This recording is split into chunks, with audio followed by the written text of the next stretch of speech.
As a general rule, I don't like to focus on perpetrators that much, because the victims are more worthy of remembering. But perpetrators are worthy of study from the point of view of trying to understand, to help us as a race and as a global society to gain greater understanding and take that knowledge forward.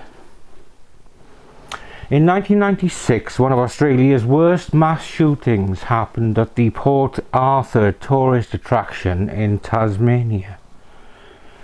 The perpetrator was a young man called Martin Bryant, and he was, the nearest I can get in a single word is peculiar.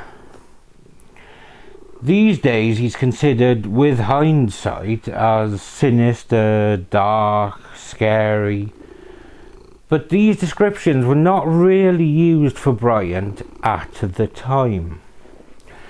As we know, nature and nurture play significant parts in moulding the person that develops. So for that reason, I want to look at the making of Martin Bryant before looking at the hideous events that occurred at the end of April 1996 in Port Arthur. This is going to be a long episode, folks. I make no apology for that, as this story needs telling. This is Murder of Crows.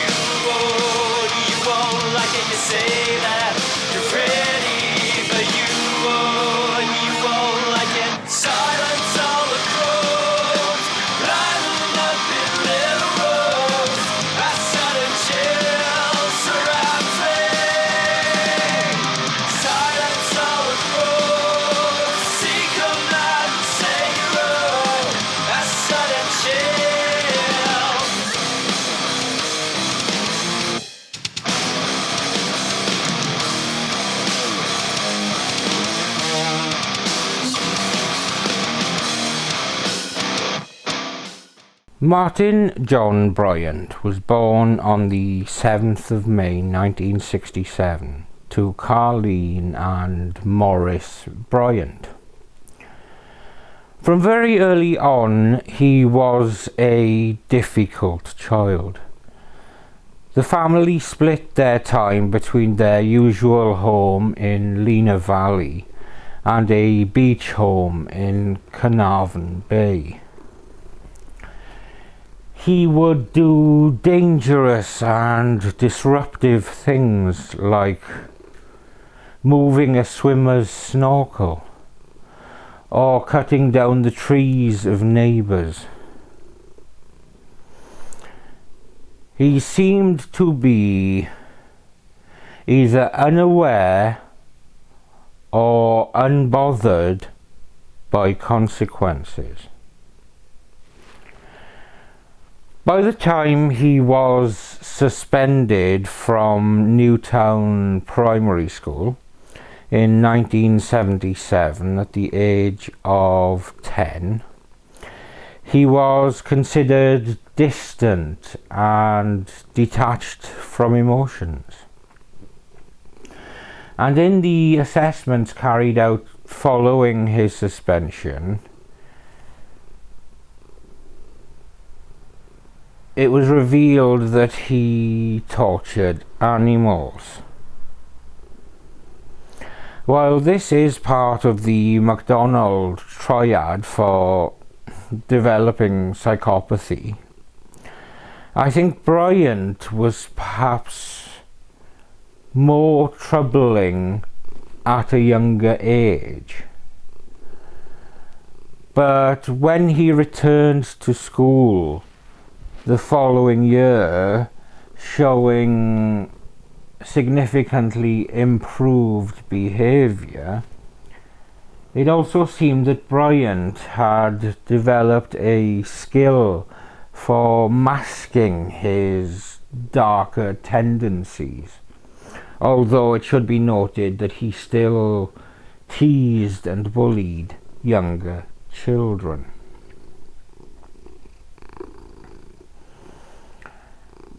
His mother seemed impatient and perhaps quite indifferent to his ways, while his father was overindulgent and accepting of his manner. And taken together, the upshot was that his father tolerated his behaviour while his mother ignored it, meaning that no one was setting and enforcing the boundaries that could perhaps have helped him learn limits to what was socially acceptable.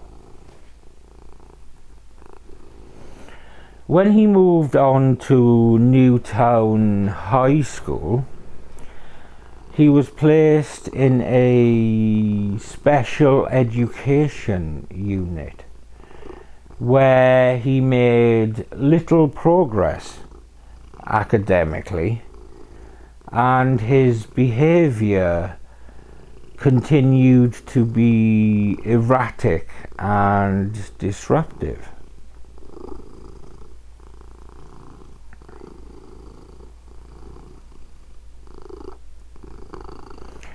Now, as he moved towards adulthood, his prognosis was bleak, with Ian Joblin, a forensic psychiatrist, assessing him as having an IQ of 66. Equivalent to that of an 11-year-old, and therefore making him intellectually disabled and qualifying him for disability payments. Those who assessed him at various times noted that it was the efforts of his parents that prevented him from deteriorating further. So, despite their flaws, it needs to be noted that Bryant's parents unquestionably did the best that they could. Further assessments found evidence of conduct disorder, ADHD, and Asperger's syndrome. While he did some gardening and some basic handyman work, it was considered unlikely that he could ever have a meaningful career.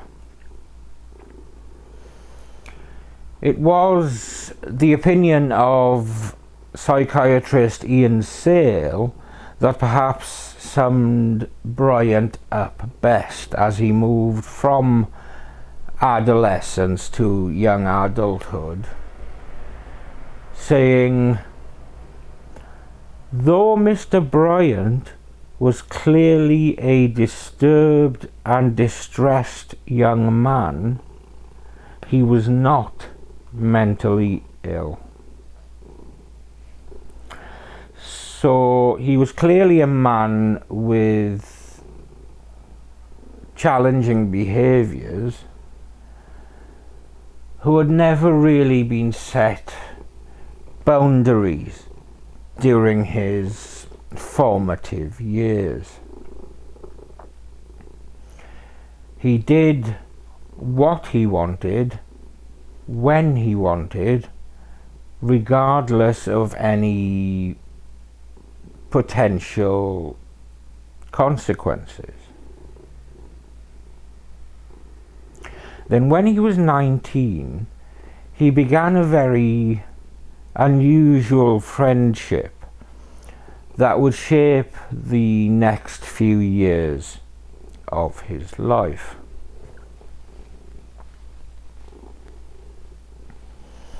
Helen Harvey, who in 1987 was 57 years old, was one of several heirs to what was known as the Tattersall lottery fortune. Now, this does not mean that someone in the family won the lottery and any remaining funds would be inherited by Helen and the other heirs.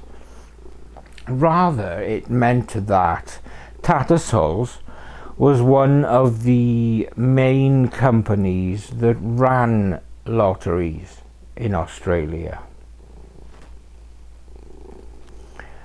When Tattersall's as a company was founded, George Adams structured the company so that the original workers' families would inherit the profits, and this is what created the so-called Tattersall's heirs, with subsequent generations inheriting a share in the company's profits. And Helen Harvey was one of these heirs and was therefore wealthy when she met Martin Bryant in 1987, when he was trying to find customers for a small lawn mowing business he was setting up. Now, Helen Harvey lived with and cared for her mother Hilza in a rather ramshackle and rundown mansion, and she seemed to struggle socially and was, due to caring for her mother, circumstantially lonely. So there developed a kind of odd couple friendship, and Helen and Bryant soon became inseparable, with Bryant spending more and more time with Helen at the mansion. So by serendipitous coincidence, we have two people who are very childlike. One in Bryant by design and genetics, and one in Helen Harvey by never of having to want for anything, so lacking the sense of responsibility that comes with normality. And what we get is a lifestyle of whims and ignoring consequences. But while Bryant had genuine physical youth, giving him a resilience that his lack of self-care could cope with, Helen, and by extension her vulnerable mother Hilza, were not so fortunate. After a couple of years of living with the reckless abandon of children, an anonymous report to authorities led to Helen and Hilza being urgently hospitalized. Helen on account of severe ulcers that were untreated, and Hilza as a result of a fractured hip. Hilza would pass away just a few weeks later at the age of 79 on account of her being vulnerable and frail. After Helen recovered, she invited Martin to live with her, but the authorities passed a clean-up order on the mansion. As a result of this, Bryant's father Morris took a leave of absence from work and set about the clean-up of the mansion, thereby absolving Martin and Helen of any responsibility.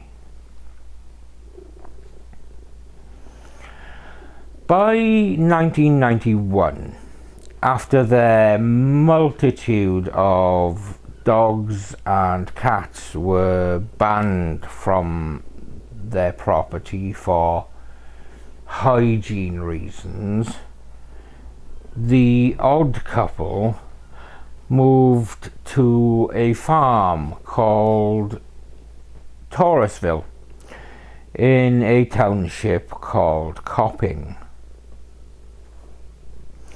But in 1992, their playtime was brought to a premature end when Helen was killed in a car accident caused while Martin, who had a tendency to grab at the steering wheel while Helen was driving, was also in the car. The car had veered into the other lane and hit an oncoming vehicle head on. Martin had serious injuries and was in hospital for 7 months, while neck and back injuries were being treated. Rather than learn from the incident, an investigation into the accident went nowhere, and Martin was the sole beneficiary in Helen's will, leaving him a fortune of over 600,000 Australian dollars. Despite her seeming lack of interest in her son, Martin's mother sensibly ensured the money was placed in a trust on account of his diminished intellectual capability. Although, to be fair, Martin had never showed a particular interest in financial matters anyway. So as long as he had money to live, he wasn't really that bothered. Now in sole charge of a farm, Bryant still took little interest in daily chores, instead preferring to walk around the edges of the property with an air rifle and targeting locals, both in terms of people and also in terms of the many dogs that came near to the property. So the responsibility for looking after the farm fell once again to Martin's father Morris, who was once again Martin's safety net. And I appreciate that Morris meant well and tried his best in his own way, But in shielding Martin from life and helping him, he was actually giving Martin free rein to behave exactly how he wanted to, with no consequences. So we have to wonder what would happen to Martin Bryant without this safety net. Well, we didn't need to wait long to find out. In August of 1993, a visitor came to the farm looking for Morris and found only a note on the front door saying, "Call the police." Morris was nowhere to be found. When they looked into Morris's affairs, they found that he had discreetly transferred all of his money and the home utilities into his wife's name. And when divers searched the 4 dams that were on the property, they found Morris's body in the nearest dam to the farmhouse with a weighted diving belt around his neck. And while some conspiracy theorists could suggest Martin's involvement, his inability to conduct his own financial affairs, let alone try to arrange anyone else's, combined with the cumulative strain that comes from years of being his adult child's babysitter and safety net, would undoubtedly have taken its toll, as would his wife's seeming indifference to Martin's challenges. When it was ruled as a suicide, it really did seem like the logical conclusion.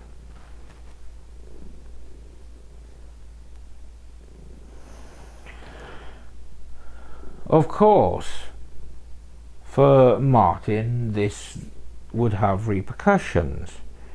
With his partner in crime and then his emotional safety net dying in relatively quick succession, it left something of a vacuum in his life that he did not know how to fill. He began to dress in increasingly quirky ways, but then felt upset when he was given strange looks by people. And with no one to bounce off, he began to see himself as he actually was. An outsider that people struggled to understand and were often threatened by. He attempted travelling as a distraction. But while the scenery was changing, his loneliness wasn't. By 1995, having been at most a social drinker in the past, his alcohol use spiked, and he was drinking up to a bottle of Baileys and half a bottle of Sambuca every day. And his use of suicidal ideations was becoming ever more frequent. As 1995 rolled into 1996, a plan was starting to ferment within his disturbed mind. It seems likely that the target of his ire was not the tourist attraction of Port Arthur itself. Rather, Port Arthur was coincidentally close to what I believe was his intended main target. Now, Port Arthur is a former convict colony which had become a heritage site and sees a huge turnover of tourists visiting the location. Not far from Port Arthur is a bed and breakfast called Seascape, a completely standard B&B, similar to the dozens if not hundreds of others making the most of a high turnover tourist trade. But this particular bed and breakfast was very significant to Martin Bryant. Seascape was owned by David and Nolene Martin. They had swooped in to buy the property from under the nose of Maurice Bryant, and Maurice was very upset by this. He would tell his son Martin many times how upset this had made him and how it had ultimately damaged their family. So with Maurice now dead, it wasn't something that Martin could let go of.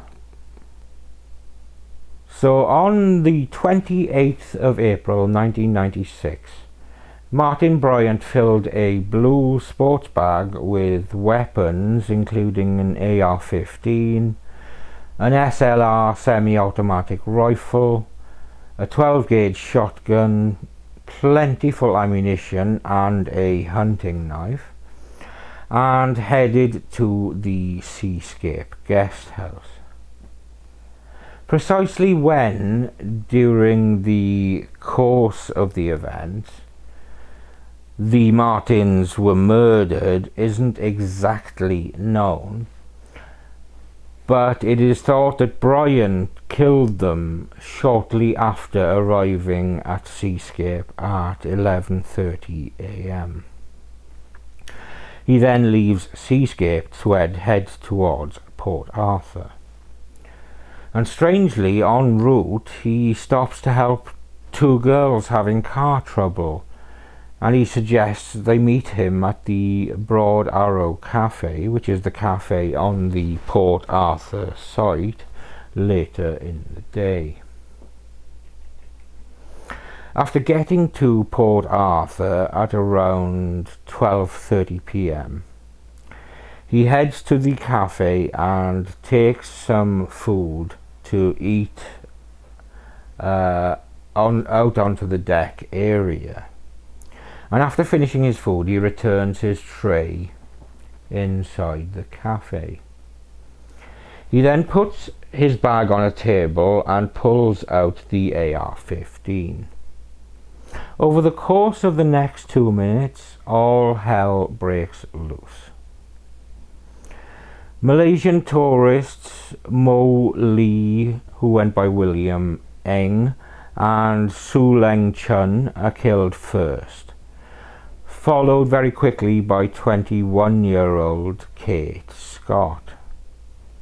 Kate's boyfriend Mark Sargent survives as a bullet grazes his scalp. Victorian visitors Anthony Nightingale, Wally Bennett, Ray Sharp and Kevin Sharp, the latter two who were brothers, are killed next, while Gary Broom and Gay and John Fiddler escape with shrapnel wounds. Bryant then turns his gun on Tony Kiston, who is killed as his wife Sarah escapes from the cafe. Andrew Mills, who had recently moved to Tasmania, is shot after him. Thelma Walker, Pamelia Law and Pat Barker sustain shrapnel wounds, but Graham Collier is seriously injured when he is shot through the jaw, as is Carolyn Loughton, who is shot in the back. Carolyn had thrown herself on top of her teenage daughter Sarah, having not seen that Sarah had already been hit and killed, and she would not learn this until later that day. Mervyn Howard from Victoria is killed after her, but his wife Mary survives with a gunshot wound. Robert Elliott is shot twice in the arm and the head, but manages to survive. At this point, Bryant moves into the connecting souvenir shop, where he immediately shoots and kills two local women, Nicole Burgess, who was just 17, and Elizabeth Howard, who was 26, both of whom were working behind the counter. Dennis Lever is killed as his wife Coralie and their friend Vera Jerry managed to make it into a hiding space. Gwen Neander is also shot trying to escape through a faulty exit door. Bryant makes a brief return to the cafe where he kills winemaker Jason Winter, who had thought it safe to leave his hiding place. He then returns to the shop to kill Ron Jerry, Pauline Masters and Peter Nash, who are also trapped by the faulty exit door. Peter Nash successfully shielded his wife, Carolyn. Bryant then takes aim at an unknown Asian man who is also trapped by the door, but Bryant runs out of bullets at this point. Bryant reloads, but the man escapes and Bryant leaves the cafe. Standing on the cafe steps, Bryant begins taking shots at the information centre and across the car park generally. Kitchen manager Bridget Cook had managed to escape the cafe and start warning tourists who had thought that the shots may have been part of a reenactment, but she warned them that the gunman was real. She is part of a group running away from Bryant when he takes aim at them and starts shooting, and she gets hit in the leg. In another group, he hits bus driver Royce Thompson and Winifred Alpin from South Australia, and both of those are killed. Janet and Neville Quinn encounter Bryant, who proceeds to shoot Janet. And while this bullet doesn't kill her, another aimed at nearby Doug Hutchinson does. At this point, Bryant returns to his car to change weapons. And he picks up the other semi-automatic military-style rifle and briefly just sits in the car thinking about what he intends to do next. Getting back out of the car, he passes a wounded Janet Quinn and shoots her again before climbing onto one of the buses that are in the car park. Finding the bus empty, he shoots through the windows at another bus parked nearby where some tourists had taken shelter.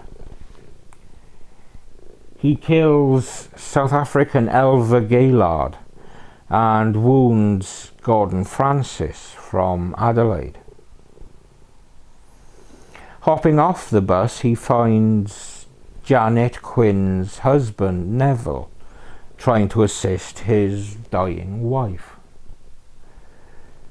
He chases Neville onto a bus where he shoots at him. The bullet narrowly misses and instead grazes his neck. Bryant moves on, and as soon as he's gone, Neville scrambles back to his wife, where she dies in his arms. Bryant gets back into his car at this point and drives up to the toll booth at the site entry. People had moved towards the toll booth in an attempt to escape him.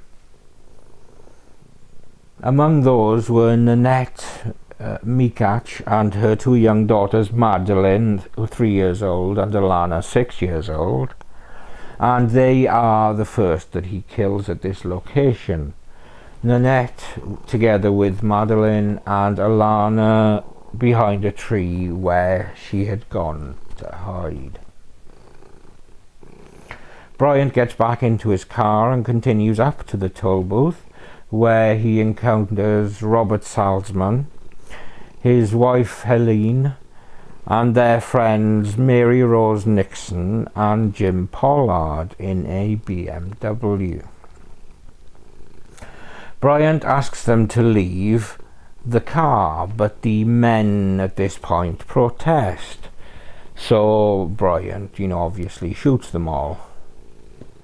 Bryant then transfers all his things into the BMW and drives it up the main street of Port Arthur.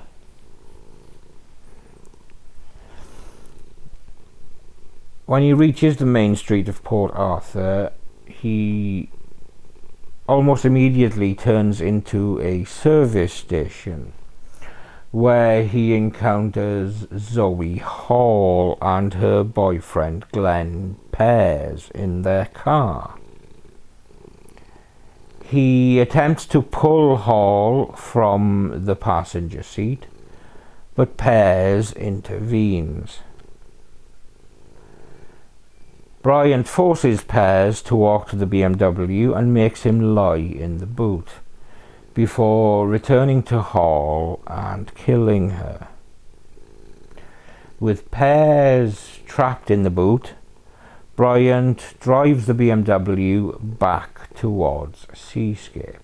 At the entrance to Seascape, Bryant pulls over and begins shooting at passing cars on the highway. One shot hits Melbourne woman Linda White, passing through her forearm, while shrapnel hits another driver, a man called Doug Horn. A bullet goes through the hand of Canadian woman Susan Williams, and her husband is also wounded.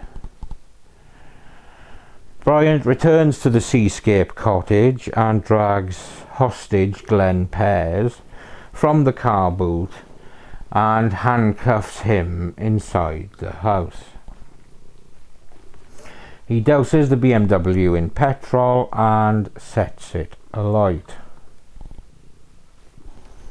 By 2 p.m, local constables Paul Hyland and Gary Whittle arrive at Seascape Cottage. They had no idea that Bryant had access to his own high-powered firearms, as well as firearms that had been collected by the Martin family. And he starts firing at the policemen.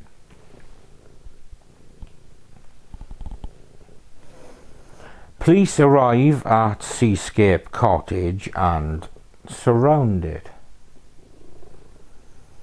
Negotiator Sergeant Terry McCarthy speaks on the phone 4 times with Bryant, who pretends the Martins and Glenn Pears are still alive and that he's been preparing food and drinks for them. I'm fine. How's things going in there, mate? Fine, couldn't be better, just like on a Hawaiian holiday. Hawaiian holiday? Yes, that's correct, sir. Oh, I'm sorry, I don't understand what you mean by that. I don't know myself, no. I'm making up some sandwiches. These people have got salad and some bacon in the Right. and eggs. I'm going to fry up some bacon and eggs for them. Mm-hmm. Hey, I've got to go because this kettle's squealing downstairs, and I'm making a cup of tea now for the hostages. As we know, the Martins had been killed on Bryant's first visit, and at some point during the standoff he had killed Pears too. Throughout the night and into the morning, Bryant fires 250 shots from the building. But there is a brief break between 4 and 6 a.m. The police spot smoke coming from the first floor of the cottage. Within 10 minutes, the fire catches some of the stored ammunition, which starts to explode. At this point, Bryant suddenly bursts from the cottage with his clothes alight. He strips naked and comes to his knees. Police move in and handcuff him. Bryant is taken to Royal Hobart Hospital for burns treatment in police custody. The doctors and nurses are given the option not to treat him, but none of the doctors and nurses refuse. But there is public backlash, though, that the hospital is treating him at the same time as his victims, and even the bodies of those he has killed are within the hospital, kept in the morgue after being forensically examined. After receiving treatment, Bryant is interrogated by police.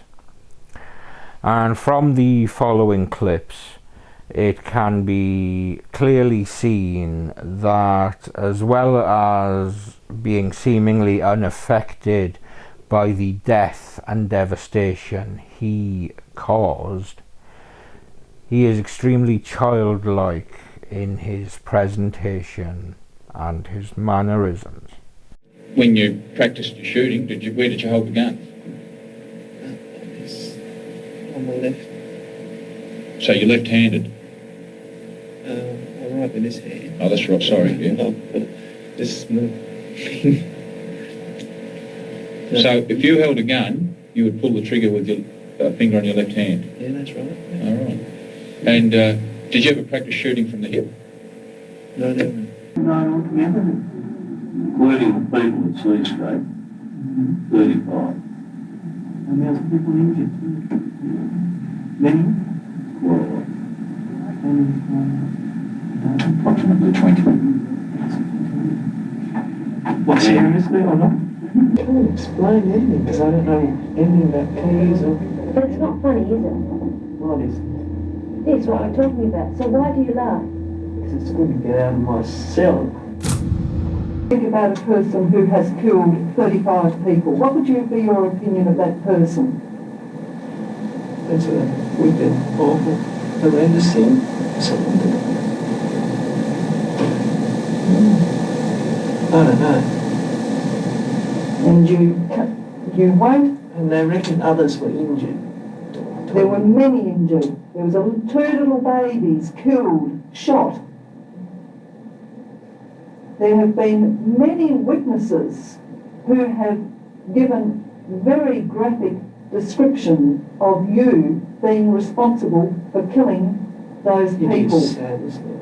It's horrendous. And the words are horrific. Anyone to go down there and do a thing like that. Mrs. Jones. You jump through the window and escape because of prison. I don't like being locked up. It's not really nice. This car ride liked and got held up the person in the car, kidnapped. Kidnapped him. When how did this guy get in the boot? I put him in the boot because I had the gun. Which gun did you have? I had the Can Mr. Warren hold it up? AR-15. See, if people didn't do these unfortunate things, you guys wouldn't have a job. Well, there's a lot of truth in that, man, let me tell you. That one there? Yes, Yeah. that was the mine. This is the one. It's a sweet little gun. It's so light. How light is it? Can Yeah. you remember what you said to this fellow? Hey mate, get out of your car, please. I'm going to take your car. Then you had this pointed at him, did you? Yeah, I had it pointed at him. And moving backwards and forwards with his wife and child. Sure you'll find the person that Paul's going is. I don't find that a very funny statement at all, mate, to be quite honest. Should have put that on recording. It's still recording at this present stage, so that is on recording. Bryant was judged competent to stand trial, which was scheduled to begin on the 7th of November 1996. He initially pleaded not guilty, but was persuaded by his court-appointed lawyer, John Avery, to plead guilty to all charges. 2 weeks later, Hobart Supreme Court Judge William Cox gave Bryant 35 life sentences plus 1,652 years in prison without the possibility of parole. This life sentence being applied is for the term of his natural life. For the first 8 months of his imprisonment, Bryant was held in a purpose-built special suicide prevention cell in almost complete solitary confinement. He remained in protective custody for his own safety until the 13th of November 2006, when he was moved into Hobart's Wilfred Lopez Centre, a secure mental health unit run by the Tasmanian Department of Health and Human Services. The 35-bed unit for inmates with serious mental illness is staffed with doctors, nurses and other support workers. Inmates are not locked down and can come and go from their cells. Exterior security at the facility is provided by a 3-wall perimeter patrolled by private contract guards. On the 25th of March 2007, Bryant attempted to end his life by slashing his wrists with a razor blade. On the 27th of March, he cut his throat with another razor blade and was hospitalized briefly. Bryant is currently housed in the maximum security Risdon prison near Hobart. In the aftermath of the shootings, there was rapid political action to restrict the availability of firearms to the general public. As a response to the spree killing, Australian state and territory governments placed extensive restrictions on all firearms, including semi-automatic centre fire rifles, repeating shotguns holding more than 5 shots, and high-capacity rifle magazines. In addition to this, limitations were also put into place on low-capacity repeating shotguns and rimfire semi-automatic rifles. Though this resulted in controversy, opposition to the new laws was overcome by media reporting of the massacre and mounting public opinion in the wake of the shootings.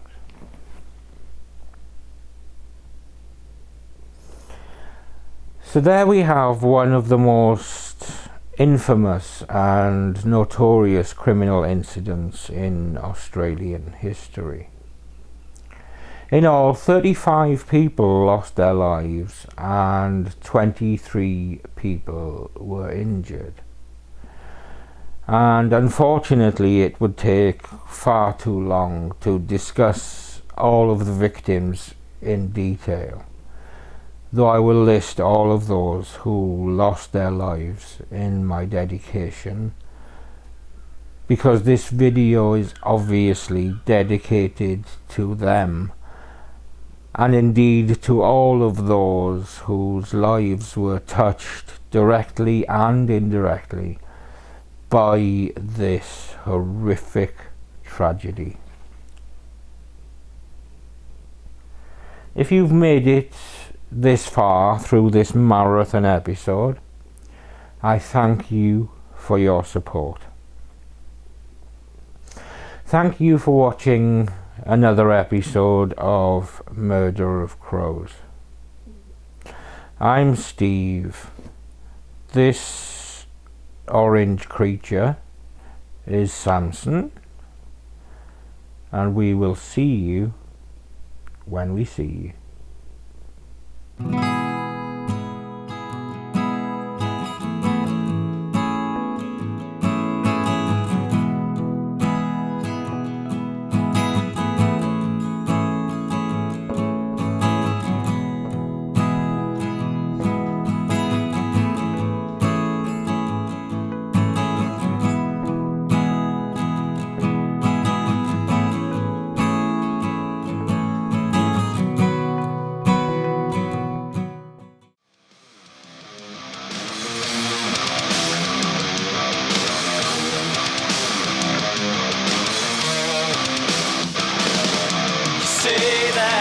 Ready, but you won't like it, you say that